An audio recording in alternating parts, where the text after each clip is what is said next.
আসসালামু আলাইকুম। সবাই কেমন আছেন? ভালো আছেন নি? আশা করি দুটা কথা বলবো।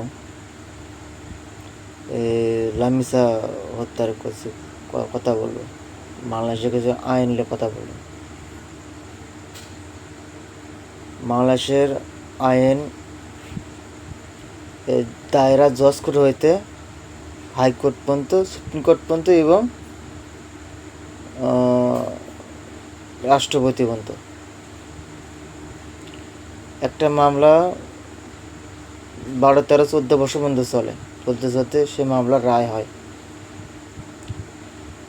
আর আসামিরা হাইকোর্ট থেকে জামিন নিলে ঘুরে বেড়ায়, রাস্তাঘাটে ডিস্টার্ব করে ঘুরে বেড়ায়, মার্ডার করে 3টা 4টা করে মার্ডার করে একজন রাস্তা ফুলে বুক ফুলে ঘুরে বেড়ায়। 15 লাখ 16 লাখ টাকা দিয়ে একটা জামিন হয়। জামিনের টাকা রাষ্ট্র অনেক পর্যায়ে এই টাকাটা চলে যায়। 15-16 লাখ টাকা, 20 লাখ টাকা, 30 লাখ টাকা একটা জামিন করায়। জামিন কি খালি জজেরাই টাকা নেয়? এই এমপি মন্ত্রী সবাই সাথে জড়িত। একটা মামলা যদি দায়রা জজ কোর্টে যদি হয় বা জেলা জজ কোর্টে যদি হয়, এই মামলা তোমাকে 2-3 বছর ঘুরে সে জজে রায় দেয়, মৃত্যুদণ্ড রায় দেয়। রায় হওয়ার পরে আসামি পক্ষ আবার করে কি, এই এই এই রায় আবার তোমার হলো আপিল করে হাইকোর্টে আপিল করার পরে শুনানি হয়। শুনানি আবার 3-4 বছর পরে শুনানি হয়। শুনানি হওয়ার পরে এই রায় আবার যায়,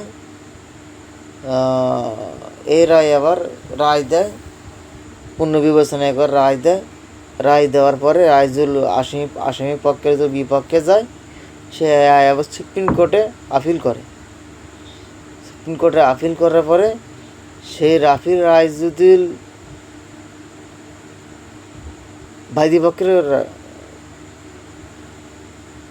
বাদীপক্ষের যদি ধারে যায়, তাহলে এই রায় আবার আসামি পক্ষ আবার আপিল করে।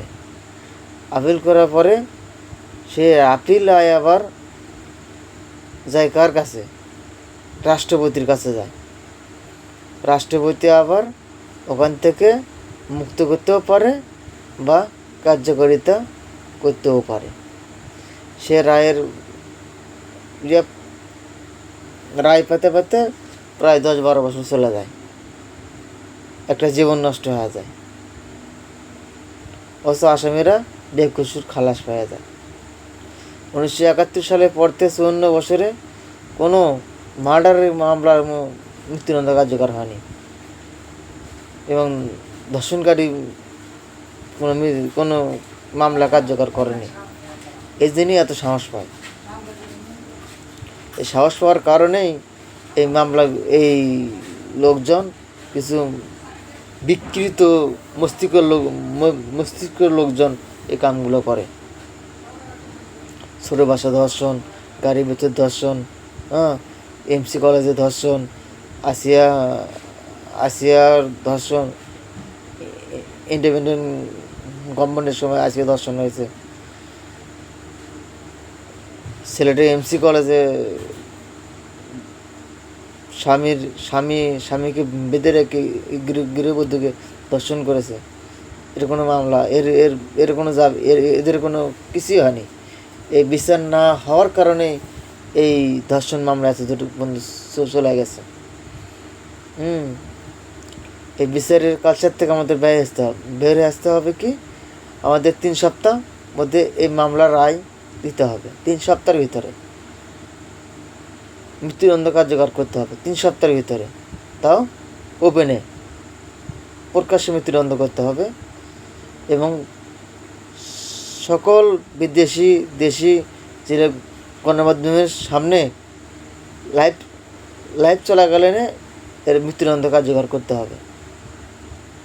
যারা একমত আছেন সবাই লাইভটা শেয়ার করে সরকারের সামনে আনার জন্য একেবারে আমাদের সরকারের সামনে আনার জন্য সবাইকে আন্তরিকভাবে জানাচ্ছি আমি।